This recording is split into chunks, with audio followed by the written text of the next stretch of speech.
Mr. Aladdin, so what will your pleasure be?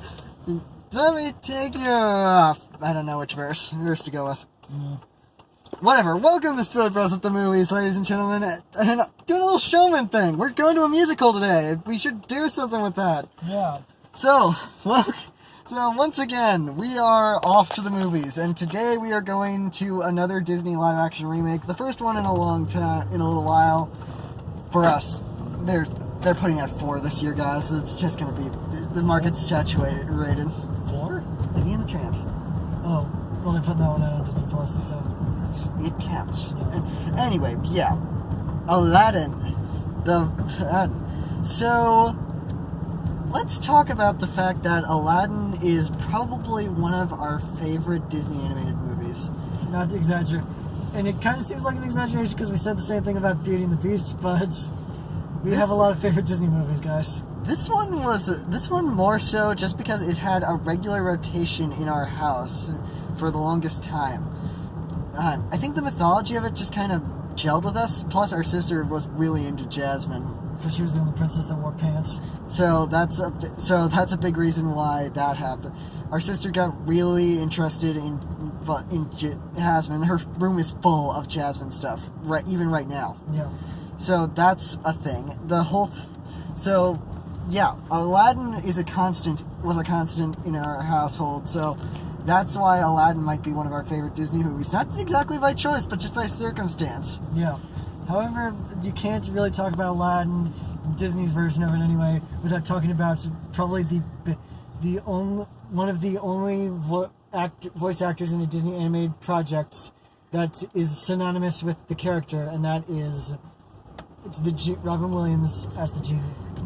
Robin Williams as the genie is so iconic that most other adaptations of Aladdin don't even try to redo what he did as the genie. It was such an iconic performance that and when he passed away, it was just a moment. It was one of those films that you can't watch without crying anymore. Then you have that Hook, Bicentennial Man, but not because it actually worked, but because it's like, this movie is awful. But yeah, Aladdin is synonymous with Robin Williams' performance as the genie.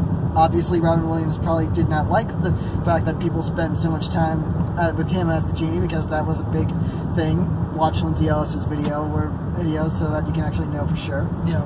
But yeah, now this remake was kind of inevitable because it's one of Disney's more popular movies. And yeah, it's happening. The director is Guy Ritchie, so that's interesting. From the second we heard that Guy Ritchie was doing it, it was weird. But then casting was announced, and it got a little bit interesting. For one thing, they cast somewhat virtual unknowns in most of the lead roles, mostly because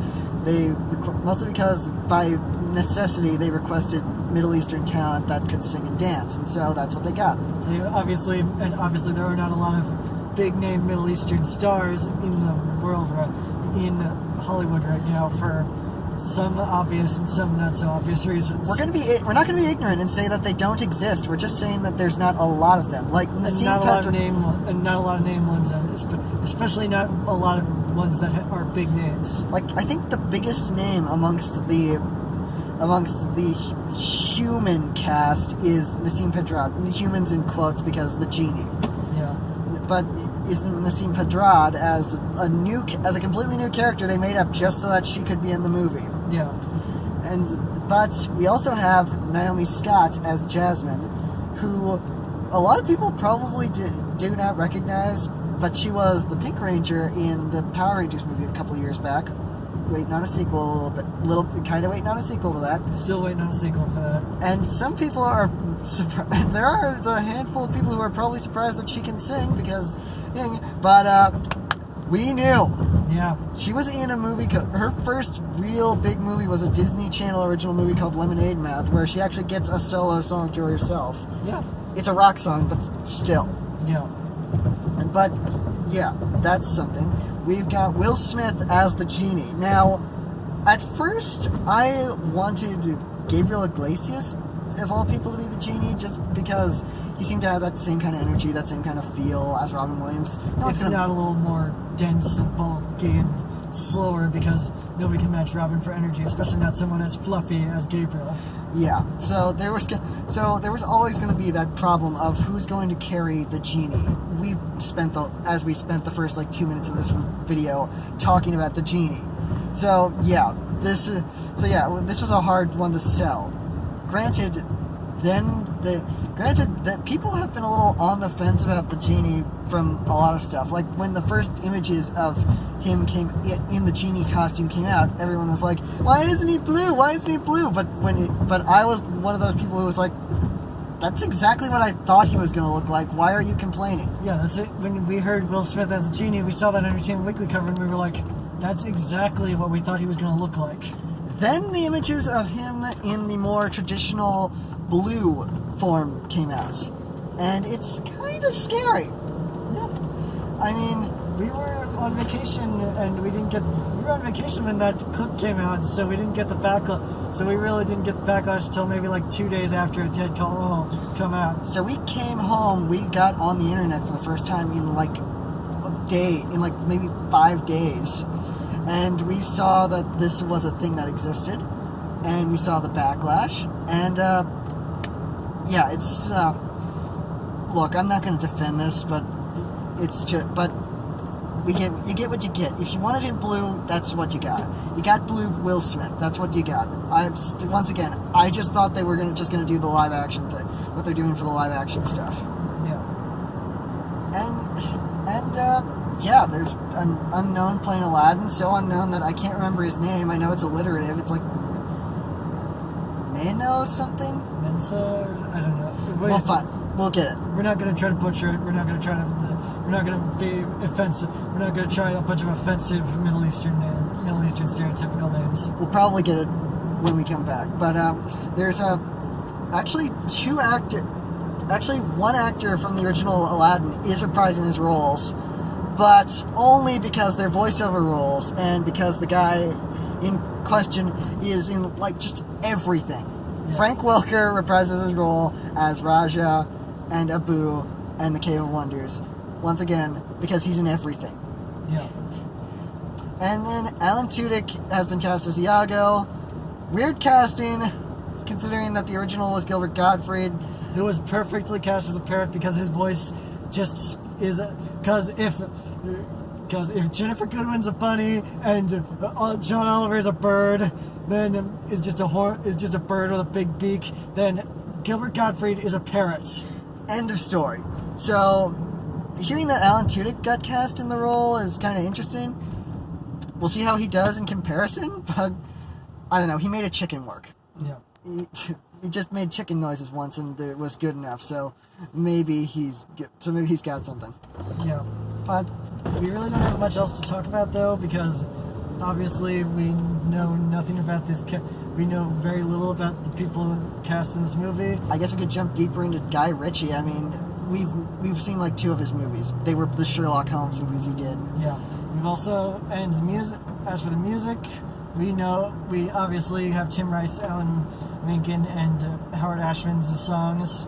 But we also have a new original song written by with new lyrics by Benj Pasek and Justin Paul, the guys behind La La Land, Dear Evan Hansen, and The Greatest Showman.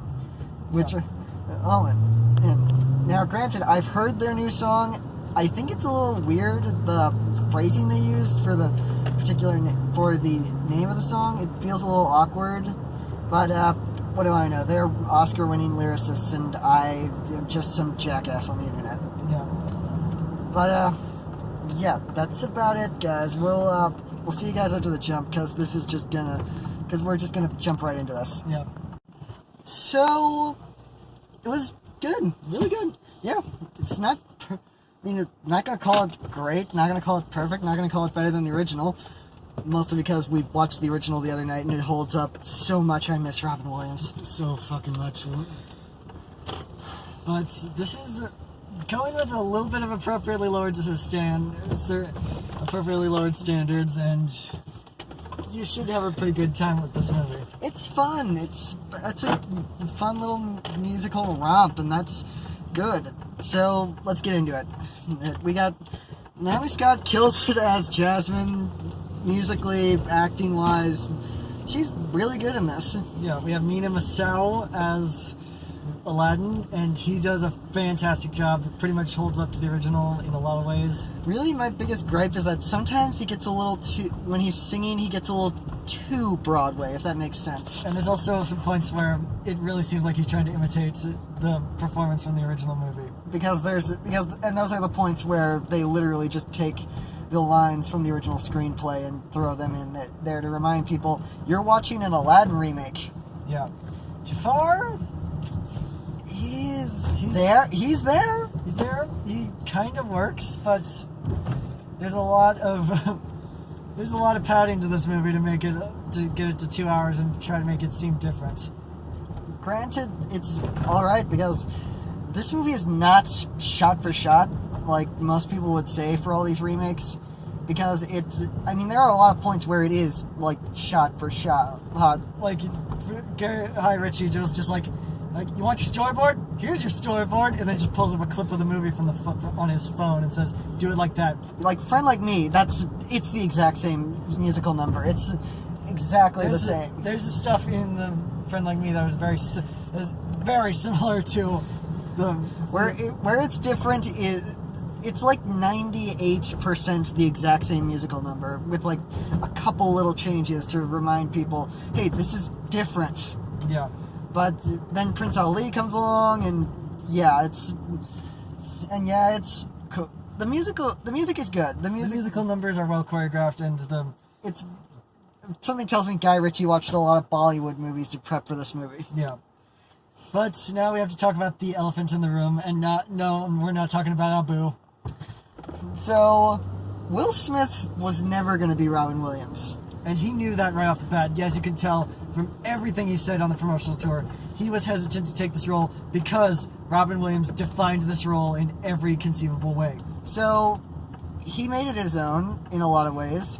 When he's not the big blue genie, the movie's very much more a bit like Hitch, where he's basically playing matchmaker to this helpless guy, and it works for him. He's really good in this role because that's the charismatic thing that Will Smith does best. And he's got this very interesting camaraderie with Nasim Pedrad's character for reasons, but ultimately it just comes down to Will Smith is trying to do his own thing for a lot of it.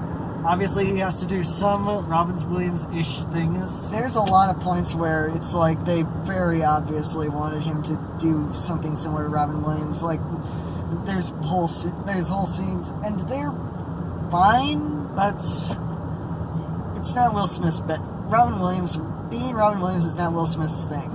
But again, he's not trying to be Robin Williams. He knows that trying to be Robin Williams would just be career suicide for this movie.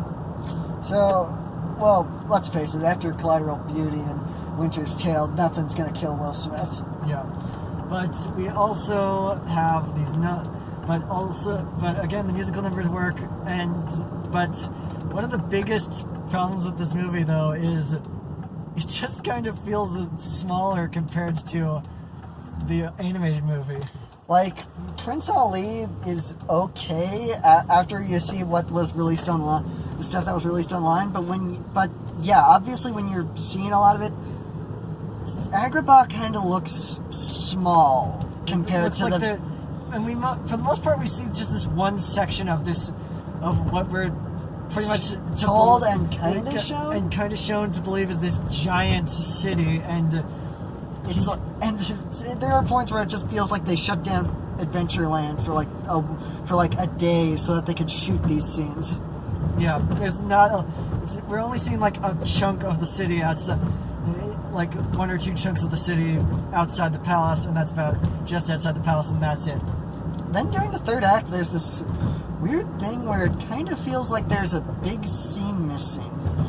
Yeah, because because we have this scene with Aladdin where he's talking with the genie, which plays out differently than the animated movie. I like that it played out differently in the animated movie and not just word for word. We get this great heart-to-heart between him and Genie. It's the same results, but the dialogue changed enough that it's. But the dialogue and the feel of the scene changed, where they're on different odds than they were in the animated movie. But then there's there's like this scene, and the whole conflict is just Aladdin trying to figure out if he's trying to decide, okay, I'm just gonna be Prince Ali for the rest of my life. But then there's a second reprise of One Jump Ahead where he's like, I've got to tell the truth, and it's like, when did you decide that? When did you decide that? I think we missed a scene. I think there was a scene between that scene with you and Genie and here, you going through the city and here. There's a scene missing. There's a scene where Aladdin changes his mind, but instead it's just I'm gonna be Prince Ali forever. No, I'm not. So, what happened? Yeah. And it kind of, and there were some times at the beginning, like with One Jump Ahead, where it felt like a Guy Ritchie film, which, I mean, occasionally you'll see some of Guy Ritchie's editing, little editing tricks, there's a lot of slow-mo stuff. Slow-mo speeds up, but then there are whole long pieces of the movie where it's normal. It's like Guy Ritchie you kind of figure Disney may have put the little kid gloves on him and kept him pulled back, and kind of restrained him. I don't know. Guy Ritchie's kind of one of those auteur filmmakers where he's got a bit of a style. At least that's what we've been given to believe from what everyone has said about him. So it's kind of weird that for huge chunks of this movie he doesn't really pull his style. Doesn't really do much with his style. Yeah. However, I'm kind of interested to see where we go from here, because this movie really seems like it wants to do Return of Jafar. Maybe. And already this movie's set to make like $100 million this weekend, so it's set to do really well this weekend. I mean, I didn't hate it. We've been kind of ragging on it a bit, but it's not terrible. It was a good movie. It came out well enough. Will Smith is charming, so his charm, and he can kind of carries a lot of the movie he's in. The movie is not shot for shot. It's very much an original movie. One of the big things is that it counts on you knowing Aladdin. Also, what was the deal with that prince? I don't know. He showed up in like the token white guy just was there. He showed up in 2 scenes and he didn't do anything. Yeah. He didn't contribute anything to the plot. Yeah, we could have cut the token white guy out completely. It's literally Prince Ahmed, except they decided to throw him in for one extra scene. Yeah. But ultimately, I'm interested to see what could happen. If we get a sequel, I'd be perfectly okay with that. Maybe we won't. It's hard to say. But, yeah, it's not, it's good. It's good. It's good. Good. Yeah. The musical numbers are fun. Will Smith's charisma has a lot to it. It's kind of, the sets and costumes kind of look pretty cool. Naomi Scott's really good in it. Mina Masao kind of can carry a movie. It's proven by this, so maybe we'll get him a bigger role. Can get him some bigger stuff in more movies sooner. Yeah. But for right now, it's good. It's probably gonna go down in history as one of the better. It's probably gonna be known as one of the better ones of these remakes. But then again, it's not doing great so far with a lot of people. But maybe that's just because DJ Khaled just kind of they decided to throw a DJ Khaled remix into it. That's probably part of it.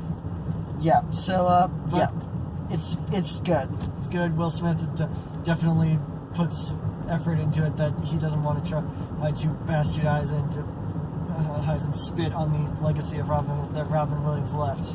So I guess go see it if you if you like these remakes. Don't go see it if you're already pretty sure that these remakes are that you just want these remakes not to work out. It doesn't matter. These remakes are happening. You just have to just shut up and just sit back and let them happen.